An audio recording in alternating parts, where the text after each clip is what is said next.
नमस्कार दोस्तों, आइए एक बार फिर से आपका स्वागत है कार्मिक कनेक्शंस चैनल पर। यदि आपको यह चैनल या वीडियो अच्छा लगे तो इस चैनल को अवश्य ही लाइक और सब्सक्राइब करें। तो आज हम राशि ज्ञान श्रृंखला को आगे बढ़ाते हुए बात करने वाले हैं मिथुन राशि की। मिथुन राशि हमारे राशि चक्र की तीसरी या यूँ कहें कि कालपुरुष की तीसरी राशि है और इसका जो स्वामी है वो है बुध ग्रह। तो सबसे पहले हम बात करते हैं कि मिथुन का अर्थ क्या होता है। मिथुन का जो अर्थ होता है वो है एक जोड़ा या एक कपल। तो मिथुन राशि वालों में एक की एक खास बात पाई जाती है कि इनको एक जोड़ा बनाने की आदत होती है।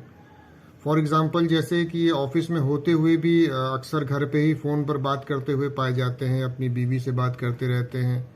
ज़रूरी नहीं कि ये काम की ही बात करें, ये बस यूं ही हालचाल लेने के लिए भी कि क्या कर रहे हो, क्या चल रहा है, इस तरह के टाइम पास करने के लिए बात करते रहते हैं, नहीं अकेले रह नहीं पाते। और दूसरा ये किसी भी काम के लिए अकेले नहीं जाते और ये कोशिश करते हैं कि कोई ना कोई दोस्त इनके साथ चल पड़े। जैसे अगर एक स्टूडेंट हैं तो इनको कोई फॉर्म भरने जाना है या कोई फॉर्म जमा करने जाना है तो ये अक्सर अपने दोस्त का साथ ढूंढते हैं और अपने दोस्त के साथ ही जाना पसंद करते हैं, जिससे कि इनका उनके साथ थोड़ा सा एक कनेक्शन या साथ बना रहे। इसी प्रकार अगर ये ऑफिस में भी काम करते हैं तो ये दोस्तों के साथ अक्सर कार में, बाइक पे साथ जाना पसंद करेंगे, मतलब उनको साथ बिठा करके ले जाएंगे।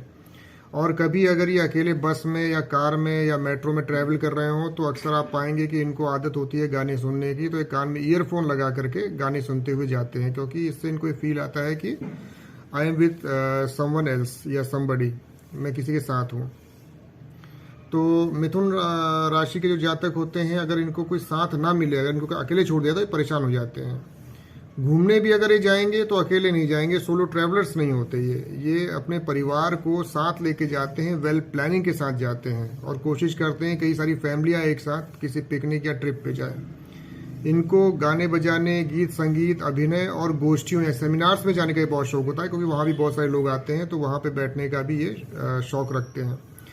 अब क्योंकि मिथुन राशि वालों को जोड़ा बनाने की आदत होती है तो ये अक्सर ऑपोजिट सेक्स को आकर्षित करते हुए पाए जाते हैं, मतलब ये थोड़ा सा रोमांटिक नेचर के भी अक्सर पाए जाते हैं।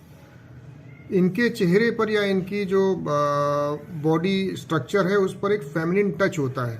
जैसे अगर ये लड़की हो तो कुछ ज़्यादा ही फेमिनिन टच पाया जाएगा, लड़का हो तो थोड़ा पाया जाएगा। फेमिनिन टच का मतलब क्या है, यानी कभी कभी जैसे गाल पे गड्ढा पड़ना, चाल भी थोड़ा सा, चाल में लचक होना, कोई ना कोई इस प्रकार का स्त्रीपना या फेमिनिन टच जरूर आएगा। जब ये चलते हैं तो हाथों को हिलाते डुलाते हुए चलते हैं। जैसे निरमा के विज्ञापन में आपने देखा होगा कि एक लड़की फ्रॉक जो पहने हुए अक्सर थोड़ा सा हाथों को बाहर किए हुए हिलाते हुए चल रही है, तो उस प्रकार की इनकी चाल होती है। थोड़ा हाथ इनके बाहर की तरफ होते हैं और बाजू या हाथ भी औसत से, एवरेज से थोड़ा लंबे होते हैं। क्यों? क्योंकि कालपुरुष की तीसरी राशि हाथों और बाजुओं को ही डिनोट करती है, तो उन बाजुओं और हाथों में थोड़ी प्रोमिनेंस पाई जाएगी। अब लड़कों में भी लड़की पने का टच आ जाता है यह राशि होने पर, तो इस वजह से क्या होता है, इनमें भी कुछ गुण फेमिनिन पाए जाते हैं। जैसे किचन में ये दखल रखते हैं, अपनी मर्जी से डिश बनवाते हैं, सब्जी लाने का, काटने का, घर के काम करने का इन्हें बहुत शौक होता है। सिलाई कढ़ाई बुनाई में भी थोड़ा अपना शौक रखते हैं, बीवी को भी राय देते रहेंगे। किचन में जाके खाना बनाने का शौक भी इनको अक्सर पाया जाता है। तो ये इनके फेमिनिन टच वाले गुण हैं। अपने वास्तविक उम्र, एक्चुअल एज से ये थोड़ा कम ही दिखाई देते हैं, क्योंकि बुध एक युवा ग्रह है, एक बच्चा ग्रह है। और इनकी जो नाक होती है वो भी सिमेट्रिकल, पैनी और लंबी होती है। ये इनका एक बॉडीली या फेशियल फीचर है, वो फैली हुई या दबी हुई नहीं होती। अब यहाँ पे ध्यान रखने वाली बात है कि मेष का वीडियो भी आप लोगों ने देखा ही होगा, तो मेष और मिथुन दोनों ही केस में आदमी अकेला नहीं रह पाता, वो वेयर अबाउट्स लेता रहता है लोगों के। लेकिन दोनों में फर्क यह है कि मेष राशि वाले ब्लाइंडली फॉलो करते हैं, उन्हें कोई चीज़ करनी है तो करनी है, वो ज़्यादा सोच विचार नहीं करते। क्यों? क्योंकि उसका जो शेप बनता है आसमान, वो एक भेड़ के आकार का है और भेड़ जो है एक के पीछे एक सिर झुकाकर चलती चली जाती है, एक लाइन में चलती है। लेकिन मिथुन राशि के साथ ऐसा नहीं है, वो भी फॉलो करते हैं, लेकिन वो दिल से, इंटेलेक्चुअल लेवल पर सोच समझ के फॉलो करते हैं। और अगर इन लोगों में थोड़ा सा रोमांटिक नेचर आ जाए या थोड़ा दिल फेंक प्रवृत्ति आ जाए तो ये लोग अक्सर चुस्त, इनर्जेटिक और यंग लोगों के बीच में रहना पसंद करते हैं। अगर इनको स्टाफ में कोई नियुक्ति करनी हो, कोई हायरिंग करनी हो, तो भी ये फुर्तीले लोगों को रखेंगे। अगर लड़की रखनी है तो फुर्तीली, गॉर्जियस, सुंदर यंग लड़की रखेंगे, और अगर लड़का भी रखना हो तो वो स्मार्ट लुकिंग, वेल ड्रेस्ड और अच्छा डील डॉल वाला होना चाहिए। ऐसी इनकी टेंडेंसी होती है। तो बुध के राशि स्वामी होने के कारण अपने विषय या सब्जेक्ट के अच्छे जानकार होते हैं, और अपनी बात को हंसी मजाक का पुट या सेंस ऑफ ह्यूमर इनका क्योंकि अच्छा होता है, उसको देकर एग्जाम्पल्स के साथ सामने वाले को समझाते हैं। मतलब बोलने का, समझाने का इनका तरीका बहुत अच्छा होता है, और सामने वाले को इनकी बात अच्छी तरह समझ में आती भी है। ओके।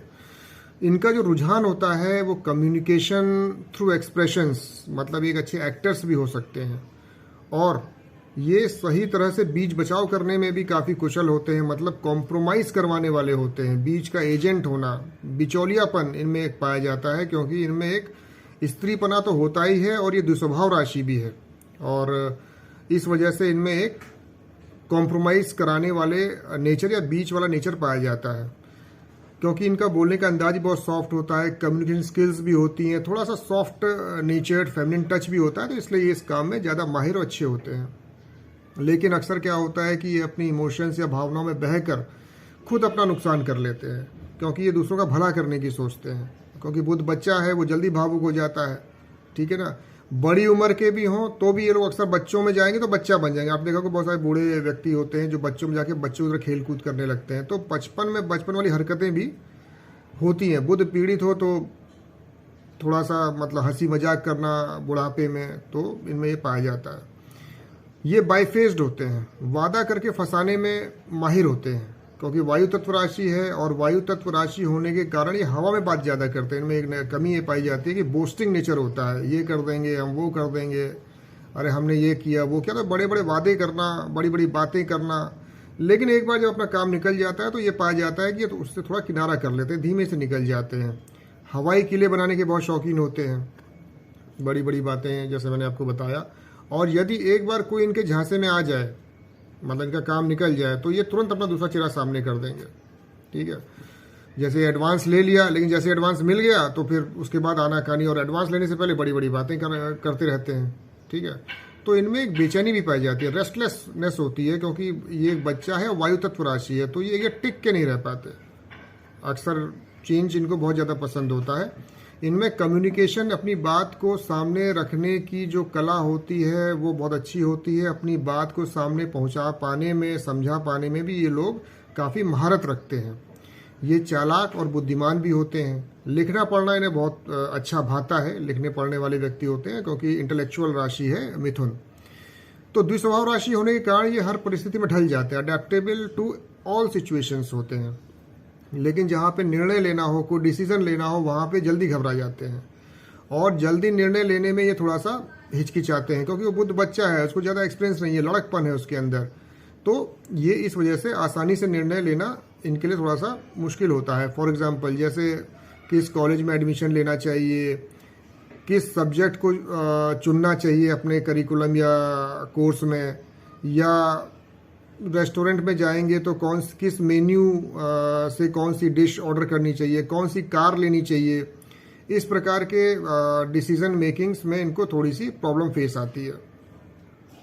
अब द्विस्वभाव राशि होने के कारण ही ये एक काम पर ज़्यादा टिक नहीं पाते, और उससे जल्दी ही इनका उस काम से इनका मन उचाट हो जाता है, यानी कि बहुत इजीली बोर हो जाते हैं।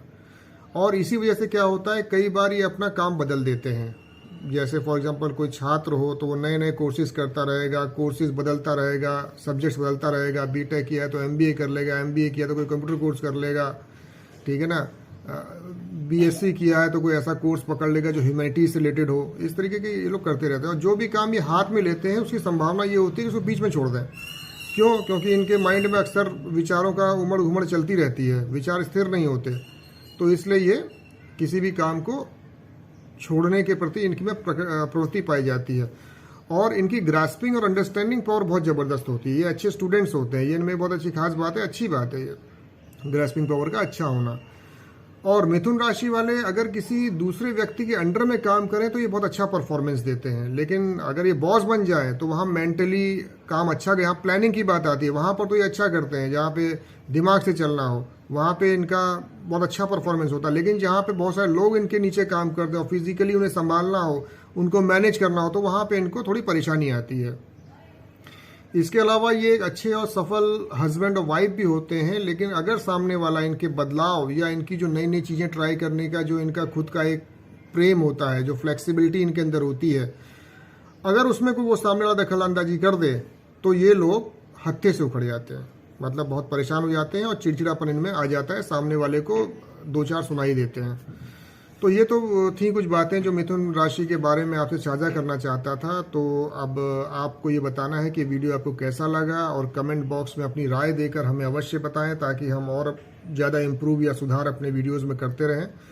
तो तब तक के लिए मुझे आज्ञा दीजिए, जब तक कि मैं अगला वीडियो कर्क राशि पर लेकर ना आऊँ। तो मुझे इजाज़त दें। धन्यवाद।